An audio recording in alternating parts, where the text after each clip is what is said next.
What is going on, YouTube? So, time for my daily top 10. Yesterday I did my Johnny Manziel top 10 destinations video. If you've not seen that, go check that out now. I will be putting the link in the description below. Video will also probably be in the outro as well. So today I wanted to do another one that's kind of themed towards what's going on right now, and that is the top 10 reasons why I think Peyton Manning should retire right now. Well, retire after this season, obviously, not right now.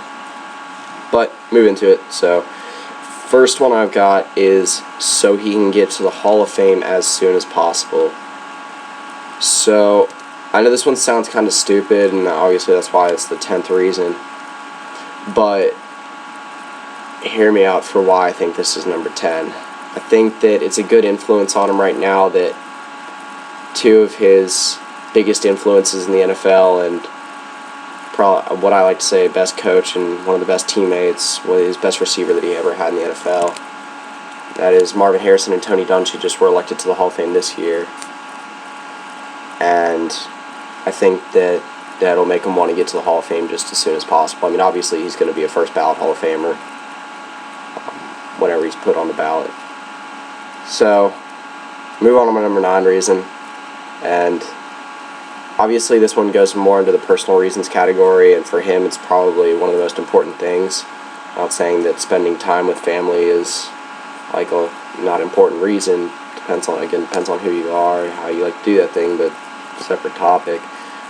And that's to spend time with family, doing personal hobbies, like anything like that, anything that he's wanted to do that he couldn't do while he was playing football. Obviously, this is one of the biggest things about retiring. Obviously, you get to move on to do whatever you want. For him, it might be broadcasting, might be coaching, might be something completely different. But whatever it is, he'll finally get to move on and do that. And I think, like I said, I think it's about time for him to do that. So move on to my number 8 reason, and this one might not be a huge possibility, but I think if he stays, that he would probably end up going to a different team. And I think that I just can't see him starting over the entire process, kind of pulling a Brett Favre with the Vikings for 1 year. And I mean, I see Brett Favre. I understand why Brett Favre did it. He was a trooper at the end of his career. Actually led the Vikings to a NFC Championship game in 2009 before the Saints beat them. And I mean, while Peyton Manning might have the ability to do that again, I say might as a very strong might. I don't think that he would be able to, really. So move on to my number 7, and I think this one's a bigger reason than most people think. That's Brock Osweiler's emergence. So I've heard different things about what direction the Broncos plan to go in after this year. I'm pretty sure it should be Brock Osweiler. I mean, he proved himself pretty well this year.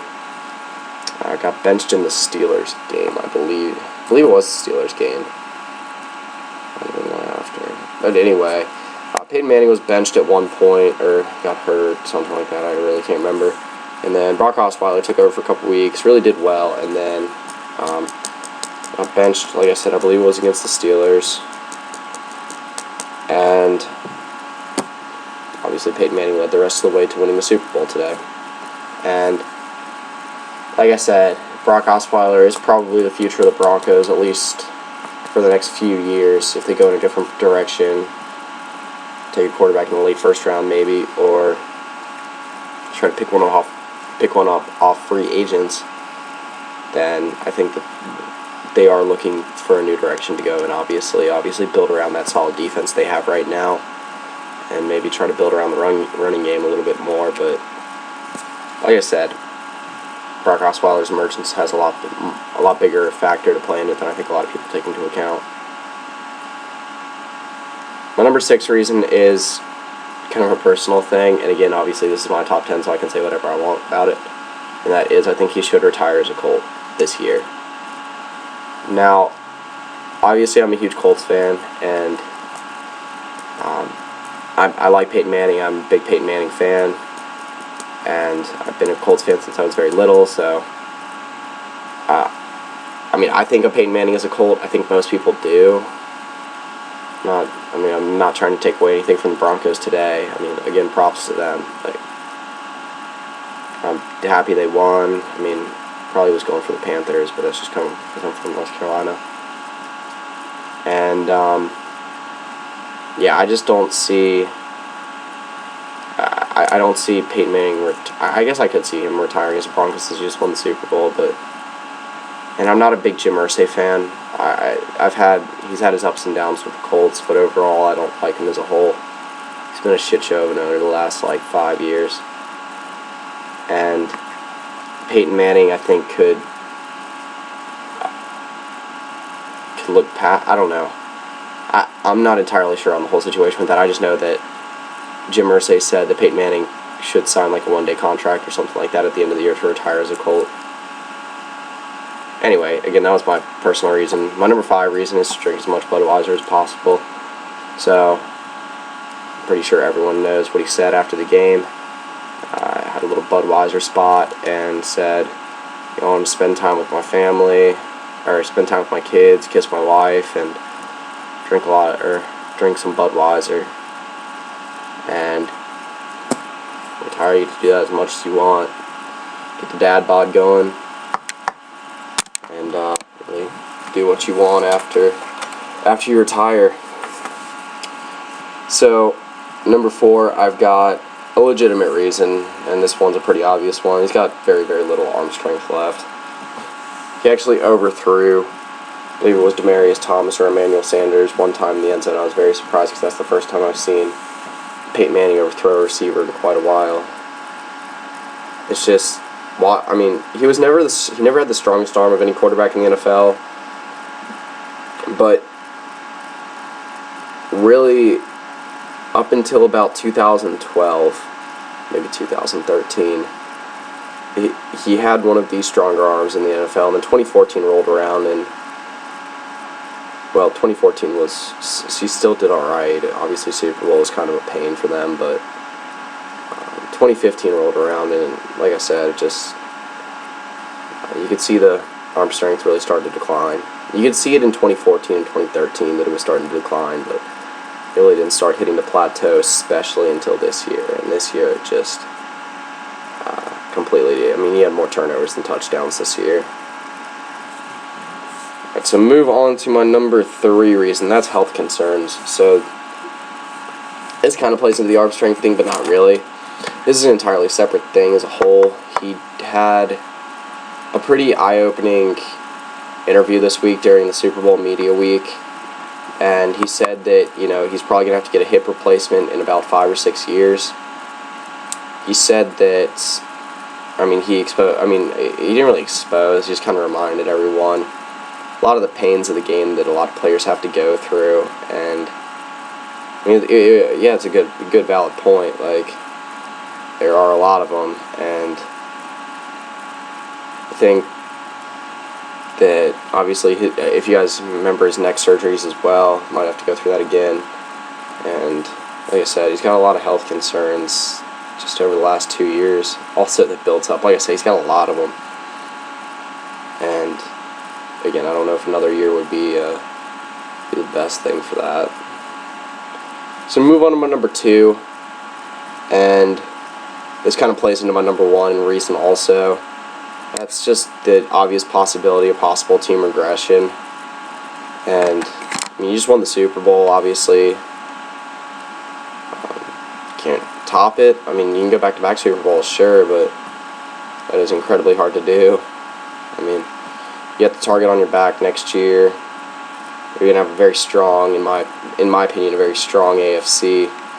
Obviously, you still got the Patriots that are going to be fighting hard as hell after what happened after losing this year in the AFC Championship. You're going to have a Steelers team that I think will be very, very spirited. I think you're going to have a very much improved Ravens team. If the Texans can find a quarterback, not to mention the Colts, there's a lot of teams that will be competing next year that can beat the Broncos if the defense does regress.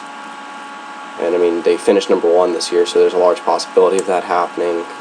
Like I said, again, not to take anything away from them, but just finish number 1, it's hard to stay there.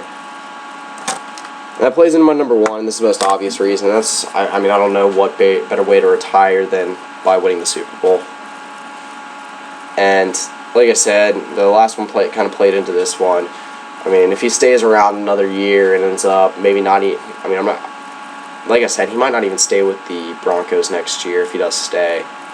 He did a lot of interviews after the game, never gave conclusive answer to, he pretty much deflected every retirement question. I think he's going to give it maybe a month, kind of figure out everything he wants to do. I'd say right now it's about a 75-25 chance. 75% he's going to retire, 25% he's going to come back. But like I said, I think that there's a few situations that might work out okay for him, but I can't think of any situations where he could go right now that would be great fits for him, that, you know, he would be willing to put in the work for one more year and then go out. Like I said, if the Colts are missing a quarterback, I could see him playing one more year with the team he originally was drafted by. I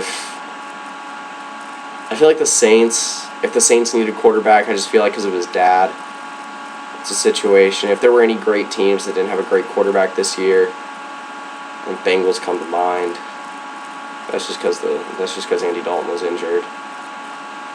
Well, like I said, there's very few situations, and not even those are very plausible situations. I just don't think that I don't think there's a situation perfect enough for him to want to come back another year. It would be a very, very, obviously a very tough road, taking all these other concerns into account for him. And like I said, just at this age, I mean, it'd be hard to do. Like, not saying that he couldn't, but it'd be tough. Alright, so that concludes my list. Like I said, I'm a big Colts fan, which also means I wanted Manning to do well. I wanted him to get a Super Bowl. For me, it was a win-win situation. I enjoyed watching the Super Bowl. I mean, I like watching good offense. So the game to me was just kind of shitty overall. Like, I mean, so many turnovers, so little offensive yardage, and most of the offensive yardage was running, and I'm more of a fan of watching good passing, spread it, aired out, than the ground and pound, unless it's a well-run option. I like seeing complex schemes that actually work out well, things that are a little bit different. Pro style to me is kind of boring. I mean, it's the same old. Like I said, that kind of started progressing down a different road there. I'm going to digress back to just saying, I mean, it was a fun Super Bowl to watch, and I'm happy that Peyton Manning was able to get his second Super Bowl ring, tying Eli Manning, who did not, actually, if you guys saw him on camera, did not look happy that happened. But yeah, that pretty much concludes it. We'll be back tomorrow with my next top 10. That's pretty much it. Stay up. On YouTube. So coming back today with my next top 10. So yesterday I did the top 10 biggest NFL draft busts of all time, and then the day before that I did, I believe it was the top 10 NFL fan bases. So today I want to do a video that's a little bit outside of the norm that I do for